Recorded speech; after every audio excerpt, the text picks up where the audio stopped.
Bonjour à tous et bienvenue sur ma chaîne Trading the Trend. Je vous accueille ce soir pour parler peut-être d'un des meilleurs forks de Baked Beans. C'est peut-être le fork qui va enterrer tous les autres forks. C'est devenu désormais mon fork favori, simplement parce qu'il n'y a que 1% de défi de frais de transaction pour retirer et pour alimenter le système. Je rappelle que quand vous allez rebake, ici c'est nommé FeedCats.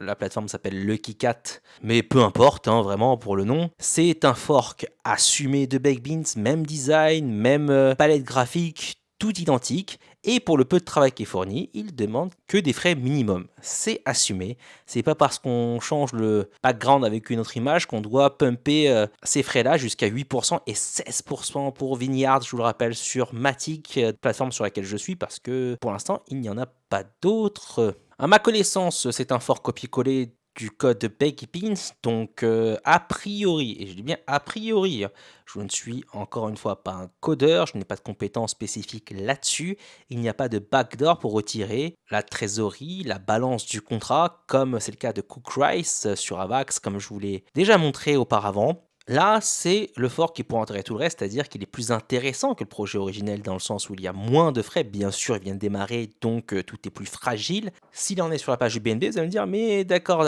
très bien. On a déjà Baked Beans, pourquoi est-ce que tu nous parles du BNB? Non, non, non. Il y a 5 tokens que l'on peut utiliser sur cette plateforme. Ici, vous avez le BNB, vous avez également du AVAX, vous avez... Qu'est-ce pour c'est encore du AVAX ça? J'ai deux fois AVAX? Oui, j'ai deux fois AVAX. Il y a du CRO, aucune autre plateforme n'a été lancée sur la Chronos Chain pour le moment. Il y a du BUSD, il y a du FTM.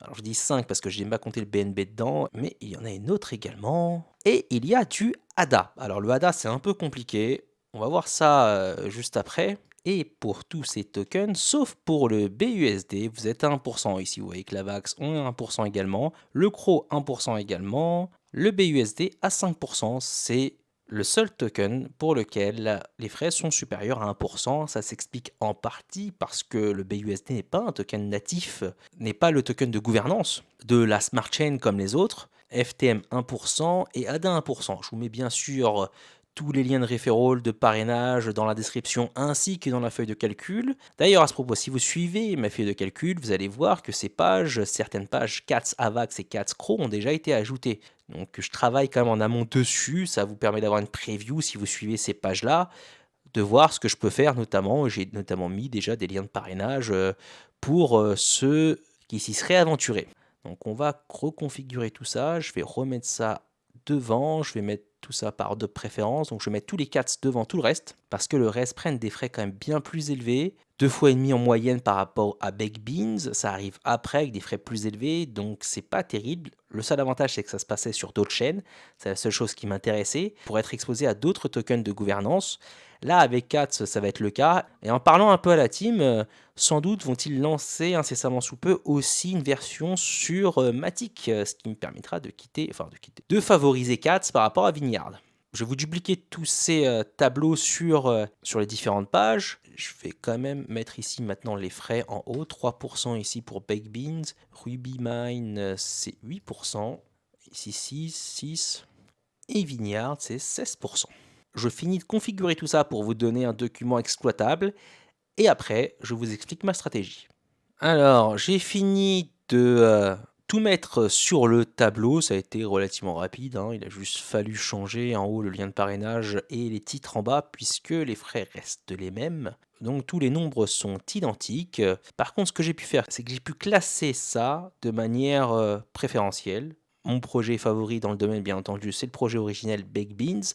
Ensuite, ça va être le projet sur AVAX, sur FTM. On reste sur CATS, bien entendu, et pas sur les autres projets. CRO, le BUSD, l'ADA et enfin le CATS BNB parce que je suis déjà assez exposé sur le BNB sur Baked Beans. C'est pour ça que je l'ai mis en dernier, sinon j'aurais mis ADA en dernier. ADA est le token de gouvernance des Layer 1 sur lequel je suis le moins bullish. Et cela simplement ça représente mon sentiment par rapport au marché, c'est-à-dire que je préfère AVAX à Phantom, Phantom à CRO, etc. Bien sûr, ça n'est que mon avis, je pourrais me tromper. CRO pourrait surperformer tout le reste, ou bien encore ADA, même si jusqu'à maintenant, ils n'ont toujours pas un produit fonctionnel. Alors, qu'est-ce que je vais faire des autres plateformes, justement? Vignard, je le garde pour le moment parce qu'on n'a rien sur Matic d'ailleurs. Je vais le changer de place.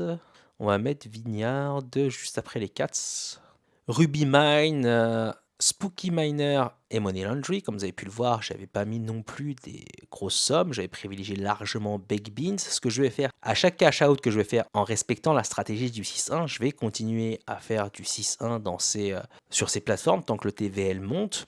Et le cash out va aller sur les plateformes de Lucky Cats. Et peut-être que si je vois un ralentissement au niveau de l'adoption de ces autres forks, ce que je vais faire, c'est que je vais arrêter de rebake, de composer les intérêts et d'attendre quelques jours pour cash out progressivement, pour privilégier justement les plateformes où il y a moins de frais, à savoir les cats qui vont bénéficier de ces récompenses-là. Je pense pour le moment forcément samedi prochain, les récompenses qui vont sortir de ces forks, je les mettrai dans les différentes plateformes de cats. Pour l'instant, j'ai l'idée de le faire aussi sur une deuxième semaine. Je ne suis pas encore sûr. Et après cela, normalement, je m'arrêterai de faire ces transferts de trésorerie. Je vais commencer vraiment à cash out, c'est-à-dire le 6-1 chaque fois que je vais sortir les samedis. Mes sous de ces plateformes-là, je vais les garder. Je ne vais pas les remettre forcément sur les plateformes Lucky Cats.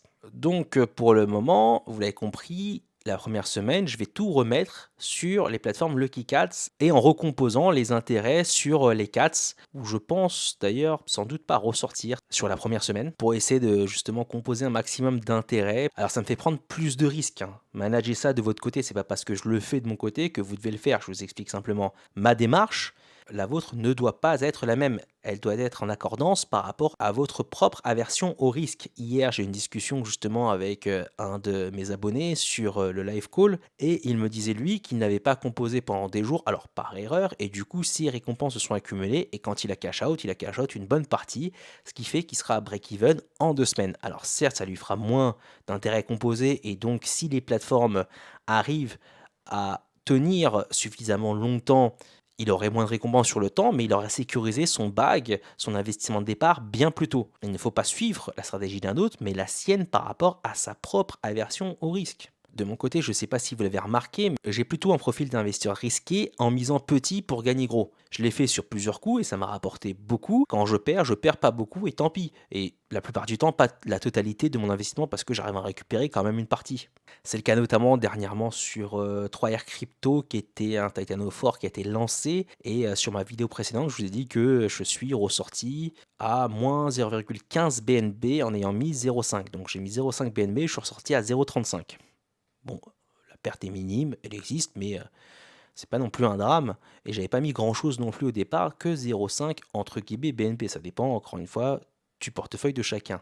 Juste un petit récapitulatif de ces plateformes-là, comment elles marchent, hein. Quand vous allez mettre le token que vous voulez, ici ADA par exemple, et d'ailleurs il faut que je vous explique comment ça marche parce que ce truc-là, ça m'a mis un quart d'heure au moins, sans doute plus, pour configurer le tout. Une véritable tannée. Alors le plus long, ça n'a pas forcément été la configuration, mais le temps d'attente pour vérifier la transaction. Enfin peu importe. Je reviens sur ça après. Ici, vous allez mettre donc vos tokens et si vous composez pendant 6 jours vos intérêts composés et vous retirez que le septième, ça permet de garder son ROI à 8% au maximum. Alors après, on peut le faire parfois 2 fois de suite d'après ce que j'ai vu. Parfois, c'est pas toujours vrai. Ça dépend aussi du TVL, c'est-à-dire que si le TVL, ce qui signifie le total value locked, vous le voyez ici pour le contrat sur ADA. Il y a en ce moment 4000 ADA qui ont été mis sur cette plateforme, soit environ 4000 $, ce qui n'est pas terrible par rapport aux autres chaînes. Si on va voir ce qui se passe de ce côté, ça va être bien plus explosif. C'est normal, ADA, je le rappelle, n'est pas une chaîne qui est lancée officiellement, il n'y a pas de smart contract. Là, en fait, c'est une sidechain de ADA. Si vous voulez, une Layer 2 qui est compatible EVM, EVM qui veut dire Ethereum Virtual Machine, avec les normes et les standards d'EVM. Ça ne veut pas dire que ça utilise l'Ethereum, loin de là, mais la majorité des grandes chaînes sont compatibles EVM. C'est le cas de la BSC, d'Avax, de Harmony, de Phantom, mais pas de ADA nativement. Il a fallu construire une Layer 2 qui est là la Milk ADA, je crois, qui s'appelle comme ça. Bon, appelons-la la Milk ADA, peu importe. Le nom de la sidechain est un peu plus complexe, mais je m'en fous un petit peu. Et à mesure que le TVL monte, ici le ROI reste à son maximum de 8%, qui est même supérieur à 8 en réalité. Ça ne s'affiche pas ici, mais c'est un peu plus. Si par contre le TVL venait à baisser, même si vous respectez la stratégie recommandée par les différentes plateformes, qui est le 6-1, recomposer ses intérêts pendant 6 jours et prendre du profit le 7e, la récompense ici va baisser. Au départ, sur Baked Beans, qui est ici, les récompenses au mois de février et janvier n'étaient que de 5-6%. C'est 8 désormais parce que le TVL n'arrête pas d'exploser. Et ici, il n'est pas du tout à jour, on est au-dessus des 20 000. Donc je vais passer sur tous les forks que je vous avais préparés sur le côté, comme par exemple Spooked Beans qui est sur Phantom, qui va être launch dans un jour, mais qui propose des défis de 2% que j'avais repéré, donc je vous gardais ça sous la main pour vous le présenter demain, pour que vous puissiez y rentrer de manière immédiate lorsque la plateforme sera lancée. Alors en l'état actuel des choses, ça ne m'intéresse absolument pas. Je vais me concentrer sur Lucky Cats qui me paraît beaucoup plus intéressant et je serai déjà exposé à FTM, non seulement par les premières plateformes sur lesquelles j'ai participé, mais aussi par Lucky Cats. Il y avait aussi Diamond Mine qui était prévu pour la vidéo d'aujourd'hui, qui va être lancée dans 50 minutes au moment où je tourne cette vidéo. Encore une fois, plus aucun intérêt pour moi, les frais sont à 6%, je préfère me concentrer sur Lucky Cats qui est non seulement déjà lancé, mais qui propose des frais bien inférieurs. Pour moi, Lucky Cats est le standard des forks. C'est-à-dire, si vous voulez attirer de la liquidité, et ce que les forks arrivent déjà parce que Baked Beans n'était pas sur les autres chaînes, c'est en réduisant vos frais. Parce qu'honnêtement, c'est que du copier-coller. Je ne vois pas pourquoi vous allez augmenter ces frais-là, si ce n'est juste pour engraisser, alors je vais dire les développeurs, mais c'est vraiment que du copier-coller. Alors, je finis cette vidéo sur ADA. Ce que vous devez faire, je vais le mettre là, hop. La première chose à faire, c'est de configurer le serveur Milk ADA sur votre MetaMask. Vous voyez que là, il y a 1000 CADA. Pour ce faire, vous entrez simplement ces informations-là. Si vous ne l'avez jamais fait, j'espère que vous l'avez fait parce que ça ne me rassurait pas si les personnes qui l'ont jamais fait commencent à participer à ces projets ultra risqués.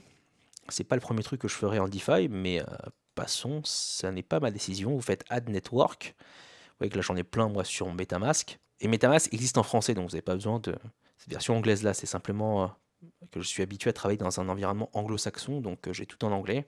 Et vous remplissez ces différents champs par ce qui est ici, donc network name, etc., etc. Je l'ai déjà fait, donc je ne vais pas le refaire. Une fois que c'est fait, vous installez Flint, qui est un wallet Cardano, ADA, qui se présente comme MetaMask sous la forme d'une extension Chrome. On peut voir que le nombre de votes est faramineux, 12. Enfin bref, bon, c'est Cardano après tout, il n'y a pas grand-chose dessus. Je m'y expose uniquement parce que je n'étais pas exposé dessus, je me dis pourquoi pas, mais honnêtement, je trouve ça un peu limité. Y aller dessus juste pour y aller dessus. Pourtant, c'est ce que j'ai fait. Donc, enfin bref, voyez si c'est intéressant pour vous. Si vous me demandez mon avis, pour mon cas personnel, je privilégierais beaucoup plus les autres tokens de gouvernance qui sont mis par ordre de croissance dans mon fichier Excel. Donc vous pouvez aller le consulter, vous pouvez voir dans quel ordre je les ai mis. Baked Beans bien sûr en premier, AVAX, FTM, CRO, le BUSD, le BNB en dernier, simplement parce que j'y suis déjà exposé par Baked Beans. Mais c'est vrai que 1% de frais, c'est toujours alléchant. Vous installez Flint Wallet.